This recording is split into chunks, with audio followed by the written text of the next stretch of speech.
ಪುರಾತನವಾದ ಪ್ರಾಚೀನವಾದ ದೇವಾಲಯದಲ್ಲಿದ್ದೀವಿ. ಹೊಳೆ ನರಸೀಪುರದ ಶ್ರೀ ಲಕ್ಷ್ಮೀ ನರಸಿಂಹಸ್ವಾಮಿ ದೇವಾಲಯ. ಲಕ್ಷ್ಮೀ ಅಮ್ಮನವರು ನರಸಿಂಹದೇವರ ತೊಡೆ ಮೇಲೆ ಕೂತಿರ್ತಾರೆ, ಆದರೆ ಅವರು ಪಕ್ಕಕ್ಕೆ ಎದುರುಗಡೆ ನೋಡ್ತಾ ಇರ್ತಾರೆ. ಆದರೆ ಇಲ್ಲಿ ಲಕ್ಷ್ಮೀ ಅಮ್ಮನವರು ನರಸಿಂಹದೇವರ ಮುಖವನ್ನೇ ವೀಕ್ಷಣೆ ನೋಡ್ತಾ ಇದ್ದಾರೆ. ಹಾಗಾಗಿ ನರಸಿಂಹದೇವರು ತುಂಬ ಪ್ರಸನ್ನರಾಗಿದ್ದಾರೆ ಅಂತ ಒಂದು ಪ್ರತೀತಿ. ಬಹಳ ವಿಶೇಷವಾಗಿ ನಡೆಯುವಂಥದ್ದು ಬ್ರಹ್ಮ ರಥೋತ್ಸವ. ಅದಂತೂ ಸ್ವರ್ಗವೇ. ಆ ಉತ್ಸವವನ್ನು ನೋಡ್ತಿದ್ರೆ ನಾವು ಸ್ವರ್ಗದಲ್ಲಿದ್ದೀವಿ ಅಂತ ಬಂದಂಥ ಭಕ್ತಾದಿಗಳೆಲ್ಲ ಹೇಳ್ತಾರೆ. ಯಾಕೆಂದರೆ ಹೊಳೆ ನರಸಿಂಹದಲ್ಲಿ ಸುಮಾರು 50 ಡಿಪಾರ್ಟ್ಮೆಂಟ್ ಇರ್ಬೋದು. 50 ಡಿಪಾರ್ಟ್ಮೆಂಟ್ ಅವರು ಬೆಳಗ್ಗೆ ಅಭಿಷೇಕ ಮತ್ತು ರಾತ್ರಿ ಉತ್ಸವ ಪ್ರತಿ ದಿವಸ ನಡೆಯುತ್ತೆ. ನನಗೆ ರಾಜಕೀಯವಾಗಿ ಏನಾದ್ರು ಇವತ್ತು ಈ ಮಟ್ಟಿಗೆ ಬರಬೇಕಾದ್ರೆ ಒಂದು ಕಡೆ ಮಾವನಕೆರೆ ರಂಗನಾಥ ಸ್ವಾಮಿ, ಇನ್ನೊಂದು ಕಡೆ ಹೊಳೆ ನರಸೀಪುರದ ಲಕ್ಷ್ಮೀ ನರಸಿಂಹ.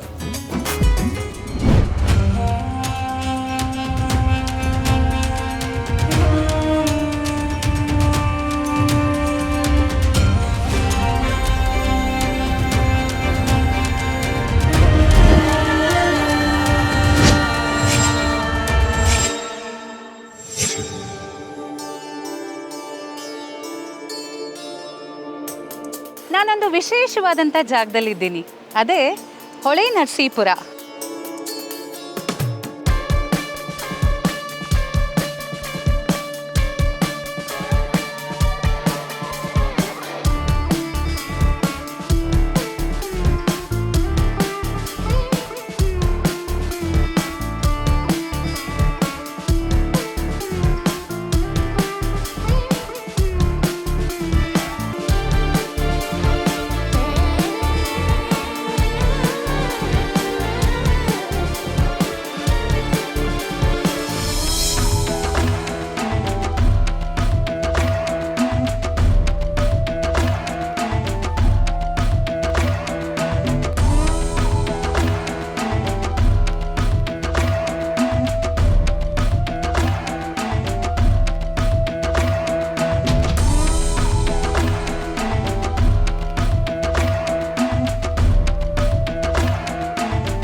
ನಮಸ್ಕಾರ, ನಾನು ನಿಮ್ಮ ನಮಿತಾ ರಾವ್ ಮಾತಾಡ್ತಾ ಇರೋದು. ಆ್ಯಂಡ್ ಟೆಂಪಲ್ ರನ್ ಕಾರ್ಯಕ್ರಮಕ್ಕೆ ಆತ್ಮೀಯವಾದ ಸ್ವಾಗತ.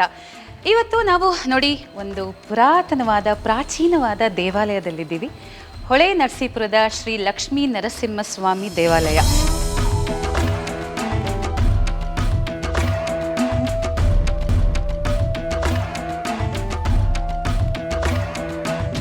ನಾವೆಲ್ಲ ಕೇಳ್ಕೊಂಡೇ ಬಂದಿದ್ದೀವಿ ಅಲ್ಲ, ಒಂದು 650 ವರ್ಷದ್ದು ಅಥವಾ 750 ವರ್ಷದ ಕಾಲದ ಹಿಂದೆ ಈ ದೇವಸ್ಥಾನವನ್ನು ಕಟ್ಟಿದ್ದಾರೆ ಅಂತ, ಚೋಳರ ಕಾಲದ್ದು ಅಂತ. ಸೊ ಇದೆಲ್ಲರ ಬಗ್ಗೆ ವಿಶೇಷವಾಗಿ ಮಾಹಿತಿ ಕೊಡಲಿಕ್ಕೆ ಅಂತಲೇ ಇಲ್ಲಿನ ಪ್ರಧಾನ ಅರ್ಚಕರು ಕೂಡ ನಮ್ಮ ಜೊತೆ ಇದ್ದಾರೆ. ಬನ್ನಿ ಮಾತಾಡ್ಸೋಣ.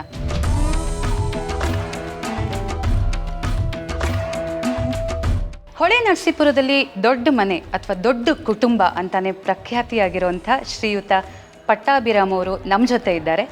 ನಮಸ್ಕಾರ. ನಮಸ್ಕಾರ ಸರ್. ಹೊಳೆ ನರಸೀಪುರದ ಲಕ್ಷ್ಮೀ ನರಸಿಂಹಸ್ವಾಮಿ ದೇವಸ್ಥಾನ ಇದು ಬಹಳ ಪ್ರಖ್ಯಾತಿ ಪಡೆದಿರೋವಂಥ ದೇವಸ್ಥಾನ. ಇದ್ರ ಬಗ್ಗೆ ತಾವು ಇನ್ನಷ್ಟು ಹೆಚ್ಚಿನ ಮಾಹಿತಿ ಕೊಡ್ತೀರಾ? ಆಗಲಿ, ತುಂಬ ಸಂತೋಷ. ನಮ್ಮ ಹೊಳೆ ನರಸೀಪುರದ ಸಮೀಪದಲ್ಲೇ ಪವಿತ್ರವಾದ ಹೇಮಾವತಿ ಗಂಗೆ, ಹೇಮಾವತಿ ಅಂತಕ್ಕಂಥ ಹೆಸರಿನಲ್ಲಿ ಹರಿತಾ ಇದ್ದಾಳೆ. ಆ ಪವಿತ್ರವಾದ ಹೇಮಾವತಿ ನದಿ ತೀರದಲ್ಲಿ ಈ ಪ್ರಸಿದ್ಧವಾದಂಥ ಲಕ್ಷ್ಮೀ ನರಸಿಂಹಸ್ವಾಮಿ ದೇವಾಲಯ ಇದೆ. ಹಾಗಾಗಿ ಇದೊಂದು ತೀರ್ಥಕ್ಷೇತ್ರ ಅಂತ ಹೆಸರನ್ನು ಕೂಡ ಪಡೆದಿದೆ. ಈ ದೇವಸ್ಥಾನ ಸುಮಾರು 750 ವರ್ಷಗಳಿಗಿಂತಲೂ ಹಿಂದೆ ಅದು ನಿರ್ಮಾಣ ಆಗಿದೆ ಅಂತ ಹೇಳಿ ನಮ್ಮಲ್ಲಿ ಎಲ್ಲ ದಾಖಲೆಗಳು ಇದೆ. ಇದು ಲಕ್ಷ್ಮೀ ನರಸಿಂಹಸ್ವಾಮಿ ದೇವಾಲಯ ಇಲ್ಲಿ ಸ್ಥಾಪನೆ ಆಗೋದಕ್ಕೆ ಕಾರಣ ಏನು ಅಂತಂತಂದ್ರೆ, ಈ ಜಾಗದಲ್ಲಿ ಈಗ ಲಕ್ಷ್ಮೀ ನರಸಿಂಹಸ್ವಾಮಿ ದೇವರ ಪ್ರತಿಷ್ಠಾಪನೆ ಏನಾಗಿದೆ, ಗರ್ಭಗುಡಿ ಇದೆ, ಆ ಜಾಗದಲ್ಲಿ ಪುರಾತನ ಕಾಲದಲ್ಲಿ ವಸಿಷ್ಠ ಮಹರ್ಷಿಗಳು ತಪಸ್ಸನ್ನು ಮಾಡಿದ್ರಂತೆ.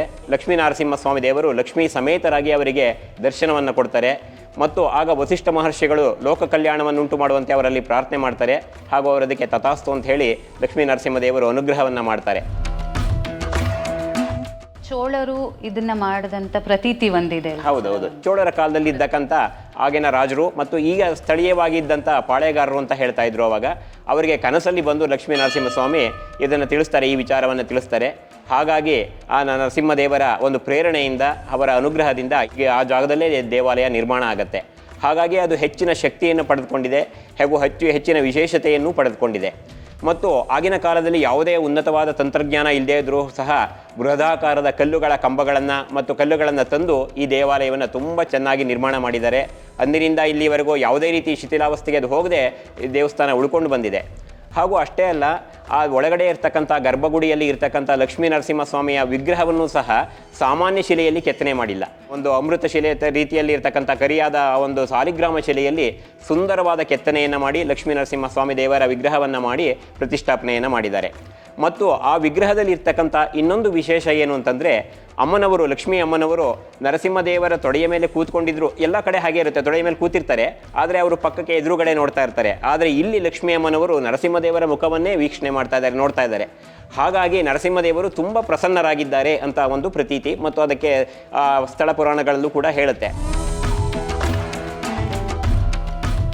ಮತ್ತೆ ಕೆಲವು ಬಂದಂಥ ಕೆಲವು ಪಾಳೆಗಾರರು ಇದನ್ನು ವಿಸ್ತಾರ ಮಾಡಬೇಕು ಅಂತ ಹೇಳಿ ಇದನ್ನು ತ್ರಿಕುಟಾಚಲ ದೇವಾಲಯ ಅಂತ ಹೇಳಿ ಮಾಡ್ತಾರೆ. ಅಂದರೆ 3 ಗರ್ಭಗುಡಿಗಳು ಒಂದೇ ಜಾಗದಲ್ಲಿ, ಎದುರುಗಡೆ ಒಂದು ಕಡೆ ಒಂದು, ಮತ್ತು ಅದರ ಎದುರುಗಡೆ ಇನ್ನೊಂದು, ಆ ರೀತಿ 3 ದೇವಾಲಯಗಳನ್ನು, ಅಂದರೆ ಗರ್ಭಗುಡಿಗಳನ್ನು ನಿರ್ಮಾಣ ಮಾಡಿ ತ್ರಿಕುಟಾಚಲ ದೇವಾಲಯ ಅಂತ ಮಾಡ್ತಾರೆ. ಅದಕ್ಕೆ ಆಗಮಶಾಸ್ತ್ರದಲ್ಲಿ ಹೆಚ್ಚಿನ ಮಾಹಿತಿ ಇದೆ, ಮತ್ತು ವಾಸ್ತುಶಿಲ್ಪ ಇವುಗಳಲ್ಲೆಲ್ಲ ತುಂಬ ಹೆಚ್ಚಿನ ಮಾಹಿತಿ ಇದೆ. ಅದನ್ನು ಮಾಡ್ಬೋದು ಅಂತ ಹಲವಾರು ಕಡೆ ಈ ಥರದ ದೇವಾಲಯ ಇದೆ. ಇಲ್ಲಿ ಒಂದು ಕಡೆ ಅಂದರೆ ದಕ್ಷಿಣಾಭಿಮುಖವಾಗಿ ಲಕ್ಷ್ಮೀನರಸಿಂಹಸ್ವಾಮಿ ದೇವರು, ಉತ್ತರಾಭಿಮುಖವಾಗಿ ಗೋಪಾಲಕೃಷ್ಣ ಸ್ವಾಮಿ ದೇವರು, ಹಾಗೂ ಪೂರ್ವಾಭಿಮುಖವಾಗಿ ಶ್ರೀಮನ್ನಾರಾಯಣ ಸ್ವಾಮಿ, ಲಕ್ಷ್ಮೀನಾರಾಯಣ ಸ್ವಾಮಿ, ಹೀಗೆ ಎಲ್ಲ ದೇವರುಗಳ ಪ್ರತಿಷ್ಠಾಪನೆಯಲ್ಲಾಗಿ ಅತ್ಯಂತ ಬೃಹತ್ತಾದಂಥ ಈ ದೇವಾಲಯ ನಿರ್ಮಾಣ ಆಗಿದೆ. ಹಾಗೂ ದೇವಾಲಯದ ಬಲಭಾಗದಲ್ಲಿ ಪ್ರಸನ್ನ ಕಮಲಾದೇವಿ ಅಂತಕ್ಕಂಥ ಪ್ರಸನ್ನರಾಗಿರ್ತಕ್ಕಂಥ ಮಹಾಲಕ್ಷ್ಮಿ ದೇವರ ಪ್ರತಿಷ್ಠಾಪನೆ ಆಗಿ ಇಲ್ಲೂ ಕೂಡ ದೇವಾಲಯ ನಿರ್ಮಾಣ ಆಗಿದೆ. ಅಂದಿನಿಂದ ಇಂದಿನವರೆಗೆ ಈ ದೇವಾಲಯ ಅವಿಚ್ಛಿನ್ನವಾಗಿ ಈ ದೇವಾಲಯದಲ್ಲಿ ಪೂಜಾ ಕೈಂಕರ್ಯಗಳು ಹಾಗೆ ನಡ್ಕೊಂಡು ಬರ್ತಾ ಇದೆ. ರಾಜ ಮಹಾರಾಜರುಗಳ ಪೋಷಣೆ ಇದಕ್ಕೆ ಹಿಂದಿಂದೂ ಕೂಡ ಸಿಕ್ಕಿದೆ, ಹಾಗಾಗಿ ದೇವಾಲಯ ಉಳ್ಕೊಂಡಿದೆ.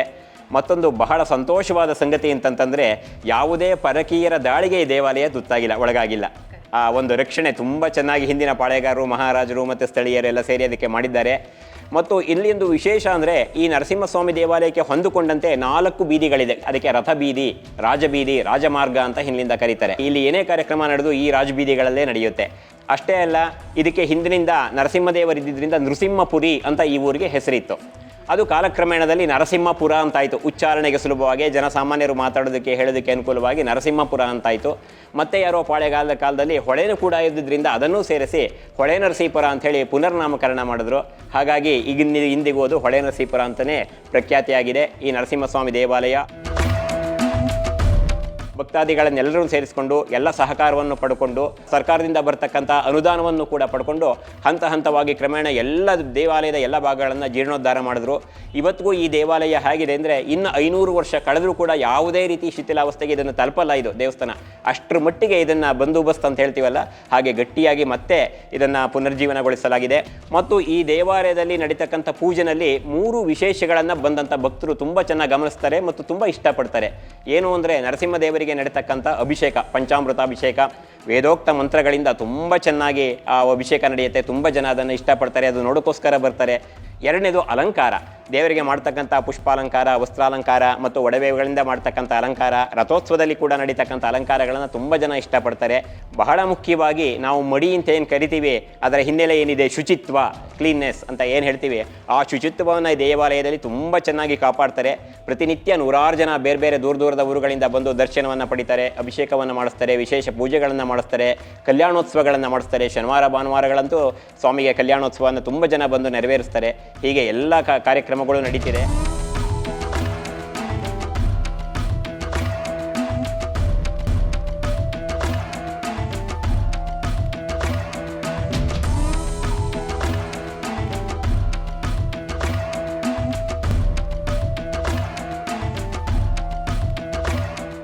ನಮ್ಮ ಈ ದೇವಸ್ಥಾನದಲ್ಲಿ ಬಹಳ ವಿಶೇಷವಾಗಿ ನಡೆಯುವಂಥದ್ದು ಬ್ರಹ್ಮ ರಥೋತ್ಸವ.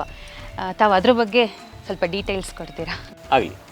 ಈ ಹೊಳೆ ನರಸೀಪುರದ ಲಕ್ಷ್ಮೀ ನರಸಿಂಹಸ್ವಾಮಿ ದೇವಾಲಯ ಎಷ್ಟು ಪ್ರಸಿದ್ಧಿಯಾಗಿದೆಯೋ ಅಷ್ಟೇ ಈ ದೇವಾಲಯದ ಬ್ರಹ್ಮ ರಥೋತ್ಸವ ಕೂಡ ಪ್ರಸಿದ್ಧಿಯಾಗಿದೆ. ಕಾರಣ ಏನು ಅಂತ ಹೇಳಿದ್ರೆ, ಈ ರಥೋತ್ಸವ ಸಾಮಾನ್ಯವಾಗಿ ಮಾರ್ಚ್ ತಿಂಗಳಲ್ಲಿ ನಮ್ಮ ಹಿಂದೂ ಪಂಚಾಂಗದ ಪ್ರಕಾರ ಫಾಲ್ಗುಣ ಮಾಸದ ಹುಣ್ಣಿಮೆ ಅಥವಾ ಅದರ ಹಿಂದಿನ ದಿನ ಪುಬ್ಬ ನಕ್ಷತ್ರ ಅಂತ ಒಂದು ನಕ್ಷತ್ರ ಬೀಳುತ್ತೆ ಬೆಳಗಿನ ಜಾವದಲ್ಲಿ. ಆ ಪುಬ್ಬ ನಕ್ಷತ್ರ ಬಂದ ದಿವಸ ಈ ರಥೋತ್ಸವ ನಡೆಯುತ್ತೆ. ಅದು ಕಾರಣ ಏನು ಅಂದರೆ, ನಾನು ದೇವಾಲಯದ ಬಗ್ಗೆ ಮಾಹಿತಿಯನ್ನು ಹೇಳುವಾಗ ವಸಿಷ್ಠ ಮಹರ್ಷಿಗಳು ಇಲ್ಲಿ ತಪಸ್ಸನ್ನು ಮಾಡಿದ್ರು, ಲಕ್ಷ್ಮೀ ನರಸಿಂಹಸ್ವಾಮಿ ದೇವರು ಅವರಿಗೆ ಪ್ರಸನ್ನರಾಗಿ ಪ್ರತ್ಯಕ್ಷರಾದರು ಅಂತ ಹೇಳಿದ್ನಲ್ಲ, ಅವರು ಆ ಪುಬ್ಬಾ ನಕ್ಷತ್ರದ ದಿವಸ ಅಂದರೆ ಹುಣ್ಣಿಮೆಯ ದಿವಸನೇ, ಪಾಲ್ಗುಣ ಮಾಸದ ಹುಣ್ಣಿಮೆಯ ದಿವಸ ಪುಬ್ಬಾ ನಕ್ಷತ್ರ ಇದ್ದಾಗಲೇ ಅವರಿಗೆ ದರ್ಶನವನ್ನು ಕೊಟ್ಟು ಅನುಗ್ರಹವನ್ನು ಮಾಡಿದರು.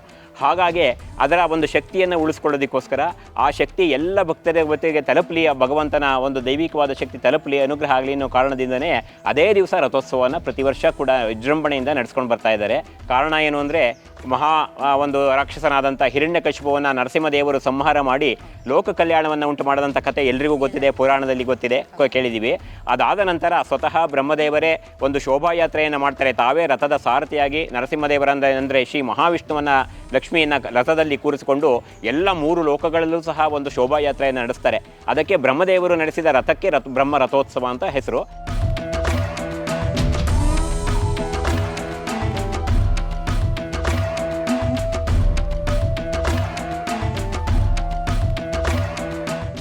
ಈ ಮೂರ್ತಿಯ ವಿಶೇಷತೆ ಬಗ್ಗೆ ತಾವು ತಿಳಿಸ್ಕೊಡ್ಬೇಕು. ಉತ್ಸವ ಮೂರ್ತಿ ಜನಾರ್ದನ ಮೂರ್ತಿ, ಶ್ರೀದೇವಿ ಮತ್ತು ಭೂದೇವಿ, ಈ ದೇವರಿಗೆ ಬ್ರಹ್ಮರಥೋತ್ಸವ ನಡೆಯುತ್ತೆ. ಸುಮಾರು 1 ತಿಂಗಳ ಕಾಲ ನಡೆಯುತ್ತೆ. 1 ತಿಂಗಳ ಕಾಲದಲ್ಲಿ ಬ್ರಹ್ಮರಥೋತ್ಸವ, ಒಂದು ದಿವಸ ಬೆಳಗ್ಗೆ ಪ್ರಾತಃ ಕಾಲದಲ್ಲಿ ಬೆಳಗ್ಗೆ 3:15 ಗಂಟೆಗೆ ದರ್ಶನ ಆಗುತ್ತೆ ಸ್ವಾಮಿಗೆ. ಅಂದರೆ ಸ್ವಾಮಿಗೆ ದರ್ಶನ ಆಗುತ್ತೆ ಅಂತಂದರೆ ವಸಿಷ್ಠ ಮಹರ್ಷಿಗಳಿಗೆ ಪ್ರತ್ಯಕ್ಷ ಆದಂಥ ಮೂರ್ತಿ ಇದು ಲಕ್ಷ್ಮೀ ನರಸಿಂಹಸ್ವಾಮಿ. ಯಾವತ್ತು ಪ್ರತ್ಯಕ್ಷ ಆದ್ನೋ ಅವತ್ತಿನ ದಿವಸನೇ ಬ್ರಹ್ಮರಥೋತ್ಸವ. ಆ ಬ್ರಹ್ಮರಥೋತ್ಸವದಲ್ಲಿ ಆ ಲಕ್ಷ್ಮೀ ನರಸಿಂಹಸ್ವಾಮಿಯವರಿಗೆ ಮೊದಲು ಕೃಷ್ಣಗಂಧೋತ್ಸವ ಅಂತ ನಡೆಯುತ್ತೆ. ಸುಮಾರು 4 ಕೋಟೆ ರಾಜಬೀದಿಗಳಲ್ಲಿ ಕೃಷ್ಣಗಂಧೋತ್ಸವ ನಡೆದು ಆಮೇಲೆ ಪ್ರಾತಃ ಕಾಲದಲ್ಲಿ 7 ಗಂಟೆಗೆ ಲಕ್ಷ್ಮೀ ನರಸಿಂಹಸ್ವಾಮಿಯವರಿಗೆ ಬ್ರಹ್ಮರಥೋತ್ಸವ ನಡೆಯುತ್ತೆ. ಅಲ್ಲಿ ಪ್ರತಿಯೊಂದು ಡಿಪಾರ್ಟ್ಮೆಂಟ್, ಹೊಳೆ ನರಸಿಂಹದಲ್ಲಿ ಸುಮಾರು 50 ಡಿಪಾರ್ಟ್ಮೆಂಟ್ ಇರ್ಬೋದು. 50 ಡಿಪಾರ್ಟ್ಮೆಂಟ್ ಅವರು ಬೆಳಗ್ಗೆ ಅಭಿಷೇಕ ಮತ್ತು ರಾತ್ರಿ ಉತ್ಸವ ಪ್ರತಿ ದಿವಸ ನಡೆಯುತ್ತೆ. ಇಲ್ಲಿ 40 ದಿವಸಗಳು ನಡೆಯುತ್ತೆ. ಸೊ ಇವರ ಅಪ್ಪಣೆ ಇಲ್ಲದೆ ಅವ್ರು ಯಾರು ಮುಂದುವರಿಯೋಷ್ಟೇ ಇಲ್ಲ. ಎಲ್ಲ ಪೊಲೀಸ್ನವರು ಅಷ್ಟೇ, ಅವರು ವಿಶೇಷವಾಗಿ ಬಂದು ಪೂಜೆ ಎಲ್ಲ ಮಾಡಿಸ್ಕೊಂಡೇ ಹೋಗ್ತಾರೆ ಇಲ್ಲಿ. ಥ್ಯಾಂಕ್ ಯು, ತುಂಬ ಧನ್ಯವಾದಗಳು. ನಮಸ್ತೆ.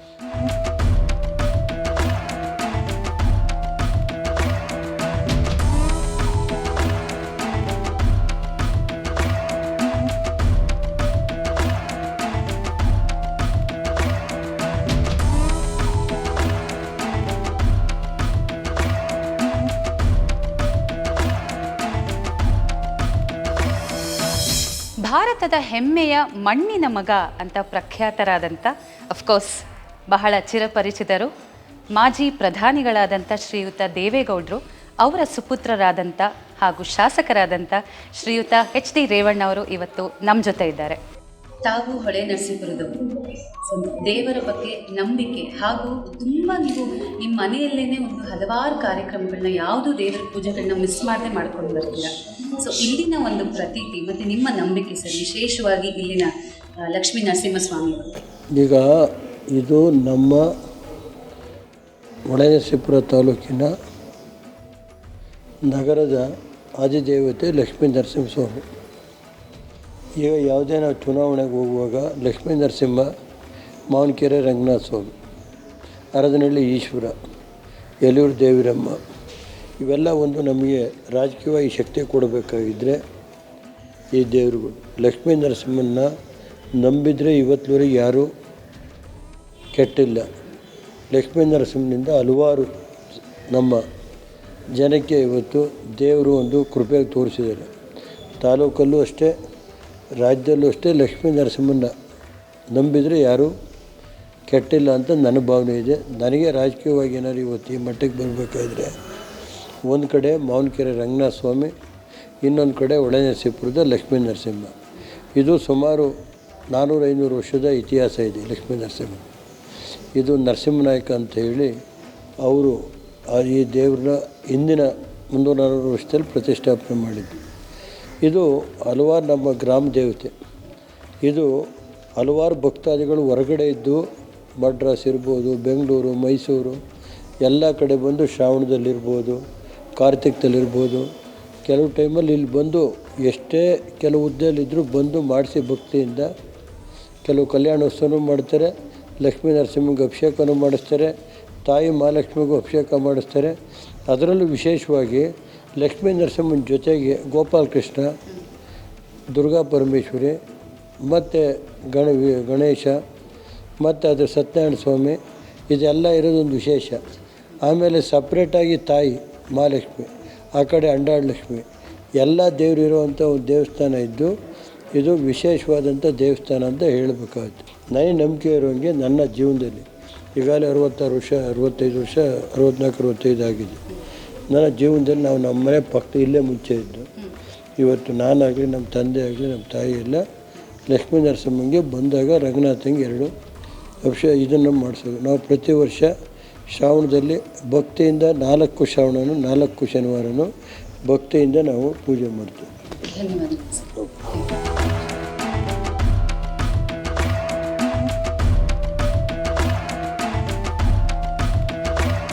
ನೋಡೋದ್ರಲ್ಲ ಒಂದು ವಿಶೇಷವಾದಂಥ ಪ್ರಾಚೀನವಾದ ದೇವಸ್ಥಾನದ ಬಗ್ಗೆ. ಮುಂದಿನ ಸಂಚಿಕೆಯಲ್ಲಿ ಮತ್ತೊಂದು ವಿಶೇಷವಾದ ಪ್ರಾಚೀನವಾದ ದೇವಸ್ಥಾನದ ಜೊತೆ ವಿಶೇಷವಾದ ಅತಿಥಿ ಹಾಗೂ ವಿಶೇಷವಾದ ಸ್ಥಳದೊಂದಿಗೆ ನಿಮ್ಮನ್ನು ಮೀಟ್ ಮಾಡ್ತೀನಿ. ನಾನು ನಿಮ್ಮ Namita Rao signing off. And yes, Naveen Nirmiti ನಮ್ಮ ಚಾನಲ್, ಅದನ್ನು ಲೈಕ್ ಮಾಡಿ, ಶೇರ್ ಮಾಡಿ, ಸಬ್ಸ್ಕ್ರೈಬ್ ಮಾಡಿ, ಬೆಲ್ ಬಟನ್ ಒತ್ತೋದು ಮರಿಬೇಡಿ.